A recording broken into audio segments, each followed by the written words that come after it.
Patrick asks, our 10-week-old cockapoo is well behaved and likes his crate, but whines loudly whenever both of us are out of sight. What's the best way to reinforce better behavior? Really, really good question. Now, we talked a little bit, there's a couple things that you can do to mark the moment that you don't want the puppy to make that sort of fussing or that noise in the crate. We talked about using a long line or attaching a couple of leashes together.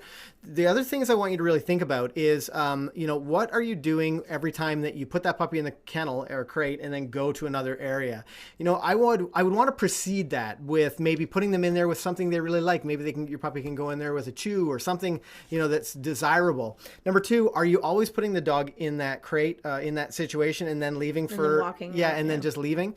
What you need to start practicing is when you're in that room, puppy can go in their kennel, and then you close the door and you do stuff in the room, and then you let the puppy out, and you sort of break it down a little bit so that your puppy, it's not like every time they go in that kennel that you're going to go into the living room. I forget what he said, where a puppy goes.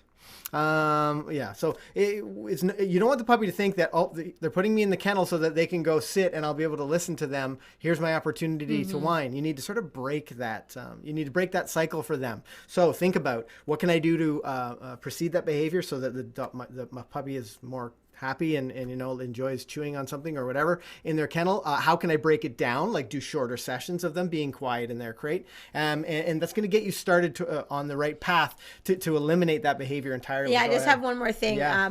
Often what people do is when if they're in the other room and the puppy whines, they often walk back in the room to say like quiet or whatever. And just the view of you is a reward. So make sure if you're getting whining that you're not going back in and letting the puppy see you. You need to wait till the puppy's quiet for just a few moments and then go back into the room and say, good, quiet, good puppy. And just, talk to them. Don't make a big fuss out of them, but be careful about when you're showing yourself, because if it is a bit of separation anxiety, the puppy will learn that, when they cry and you walk back in the room to say like, hey, the puppy says, yeah, you came back. Whining brings you back to me. Oh, so joy. Just watch your timing and make sure that you're not inadvertently making your problem worse by the timing in which you're giving information. Let's talk about, actually, I'm going to jump into Elaine's question really quickly. She said, when the puppy starts growing, do you go to a bigger crate? Actually what we'll do. There's a couple things you can do. Yeah, what we'll do often is get a crate that's appropriate for the full-size dog, whatever the dog breed is, whatever you expect them to end up to be. And then you can actually like build bulk. A lot of crates you can put a separation or a partition in it for when the puppy's a little bit smaller, and then remove the partition or move the bulk out from there. I actually have a video that talks a little bit about that on the channel. Rowan asks, how do we address demanding barking from the puppy? Very common question, something that we hear a lot. And I think it's a little bit dependent on what's the situation where the puppy is demand barking. Let's talk a little bit about a puppy that might demand bark when someone's sitting at a chair or something like that. Well, first of all, you don't want to do whatever they're demanding. So, if they're demanding attention, and, be careful that you're not petting them or inadvertently rewarding them.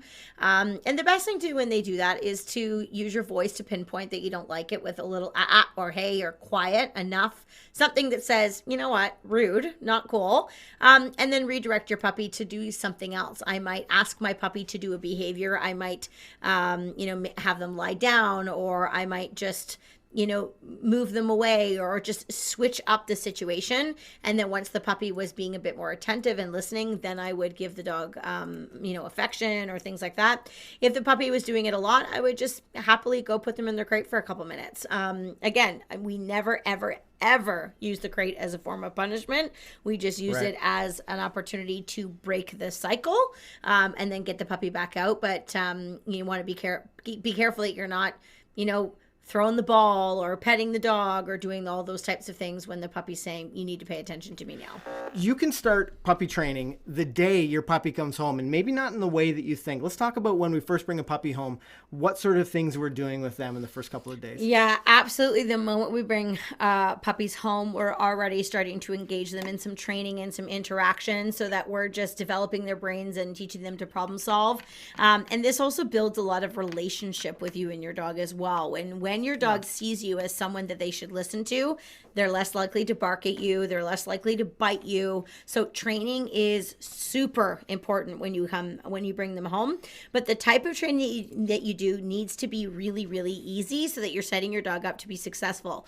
Our dogs are always quite well trained. They listen well. But when we have a puppy, we always know that they don't come home knowing their name or knowing sit or any of those things. So we are very conscious that we're not giving them multiple commands and just expecting them to know things. We start at the very beginning. So we have our treats out, we're showing the puppy what we want to do with some luring. We might teach them sit down, their name, what the word yes means, to look at us. We do some basic tricks. There's all kinds of things that we do, but it's very very easy for the puppy. So literally food would be right in front of the dog's nose. I might even let him like lick and bite at it a little bit, and I would just let the puppy follow it around and just keep the puppy engaged. What I'm not going to do is stand there and go sit.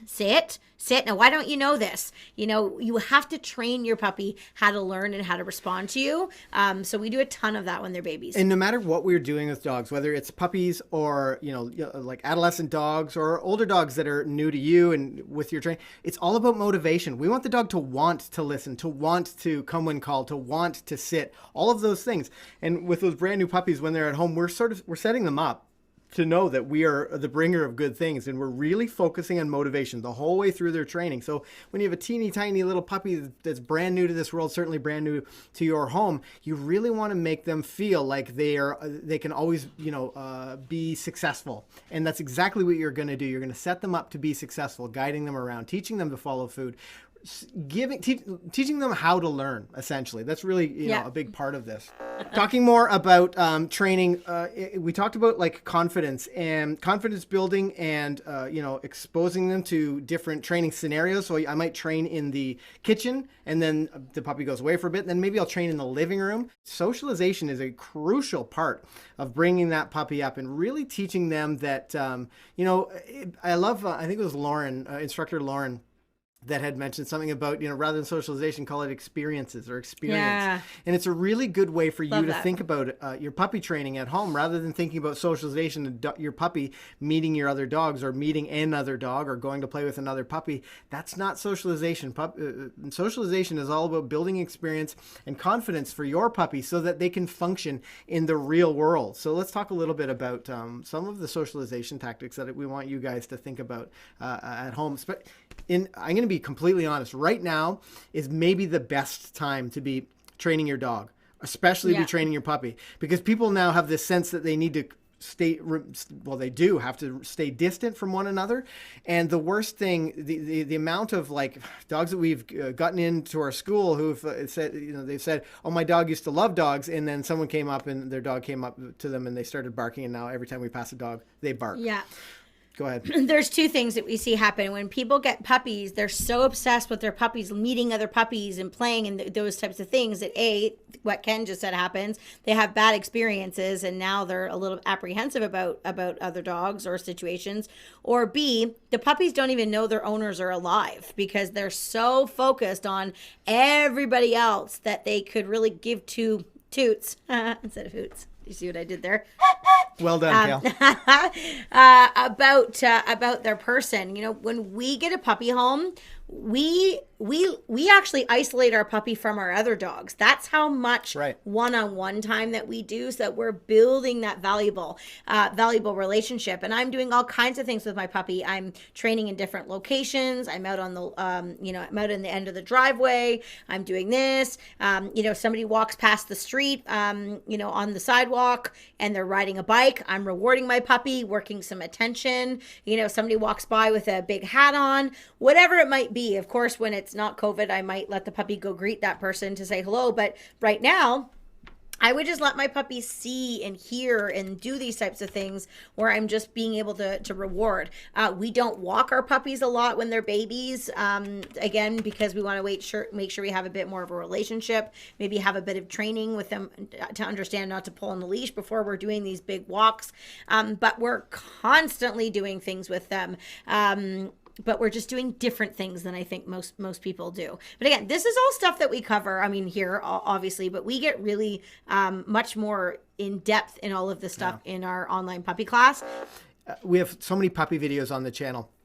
Tons and tons. And people will say, it's great that you have all these videos, but, I have a 1-year-old dog it was rehomed or something like that, and he's never had any training. Where do I start?